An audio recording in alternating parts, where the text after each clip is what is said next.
Talk college football. You a college football fan? I am when the games are good, and that's part of the problem. The games aren't always good, especially that first week out. Let's be honest with you.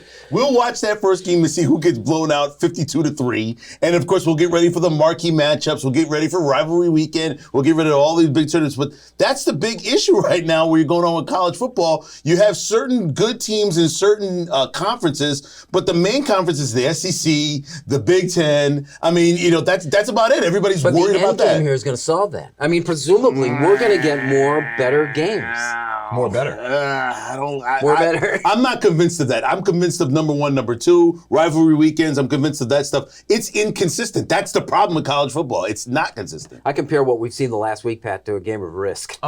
Risk from people that are completely unaware of self, what they're doing. I am done with college football, and I'll tell you why. Because it was a month ago that the NCAA wanted a congressional inquiry into NIL deals for student athletes because they said that they were killing what college football stood for.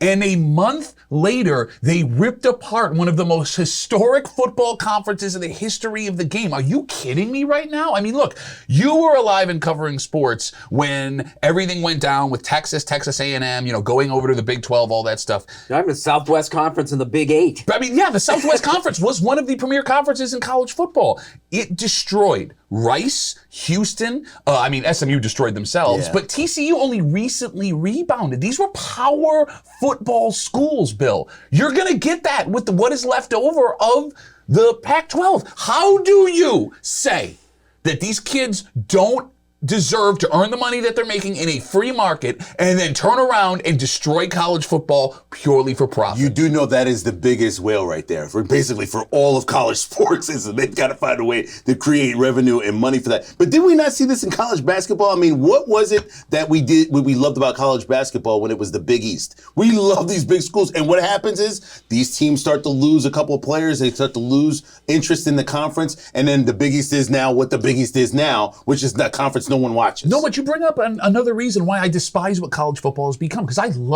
loved Big East basketball. Those battles were insane, and they weren't big schools. Schools like St. John's, Georgetown, right? The Philly schools, they existed for basketball. It's when football came in and money changed the game that the Big East dissolved. And now we don't get those rivalries. Now Georgetown falls off, St. John's falls off, and those historic schools with so much beautiful history and alumni that I wanted to share with the next generation, they're gone. You're getting older. And No. but the reason I know this is because the young Pat Duffy was anti-traditionalist. If it was something that was meant to uphold tradition and the purity or the sanctity of, whatever, Southern Cal playing Notre Dame or whatever it is, you were against it. And now this is, you've done a 360. All right, let me be clear. The only reason I am hearkening back to historic things is because that's what college sports said they wanted, right? If these kids were getting all the money they wanted with no complaint and they made this change, I'm fine with it, right? Let's make the change. We'll make it bigger. We'll make it better. That's fine.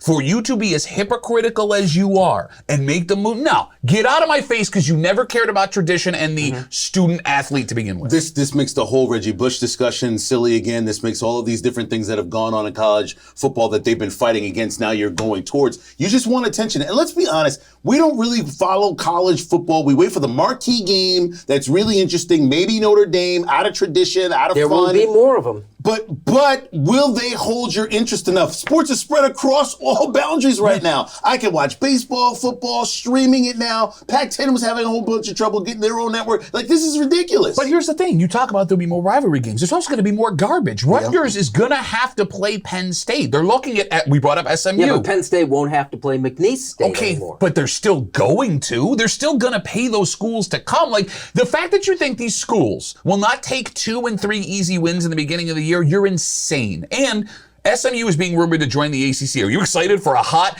SMU-Clemson matchup that counts for this season? You know what? The most ironic thing I think I heard all week is a guest on the Dan Patrick Show, and they're looking for what's the solution for college sports. And he said, we should go to geographical conferences. Yes. And then Patrick goes, You mean like we had 20 years ago? Yes, no, but he's absolutely right. It forces these other programs to either up their games or eliminate that sport. It would eventually even itself out. The reason we see these power schools is because schools with money that got in early on contracts after the college, College Athletic Association, whatever it was, dissolved and negotiated all contracts, those schools benefited and it swallowed up schools that were competitive but didn't have money.